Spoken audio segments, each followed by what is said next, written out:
سؤال دايما بيعمل نقاشات طويلة في مجتمعات المبرمجين. هل ال HTML وال CSS لغات برمجة فعلا؟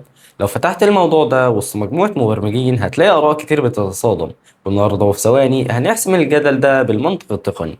الحقيقة العلمية والتقنية بتقول إن ال HTML وال CSS هما مش لغات برمجة، تصنيفهم الصحيح هو Markup Languages.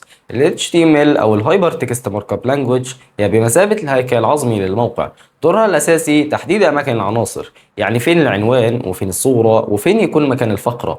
هي مسؤولة فقط عن هيكلة المحتوى وتوجيه المتصفح. أما ال CSS أو ال Cascading Style Sheets هي التصميم الخارجي والجماليات للموقع، هي اللي بتحدد الألوان والخطوط والمساحات والأحجام، هي اللي بتخلي الموقع مريح للعين ومنظم. بس برضه ما فيهاش منطق برمجي بيعتمد على معالجة البيانات. الفرق الجوهري هنا إن لغة البرمجة الحقيقية زي بايثون أو جافا سكريبت بتمتلك القدرة على اتخاذ القرارات وعمل العمليات الحسابية والمنطقية والتحكم في مسار البيانات بناء على شروط معينة، بينما ال HTML وال CSS وظيفتهم بناء وتنسيق المظهر الثابت فقط. بس خد بالك من الفخ التقني ده اللي بيقع فيه مبتدئين كتير، بسبب ان ال HTML وال CSS لغات وصفية سهلة في البداية. ناس كتير بتهمل دراستهم بعمق وبتجري فورا على الجافا سكريبت، والنتيجة بتكون كود عشوائي بدون مراعاة للسيمانتك HTML أو الهيكل الدلالي الصحيح.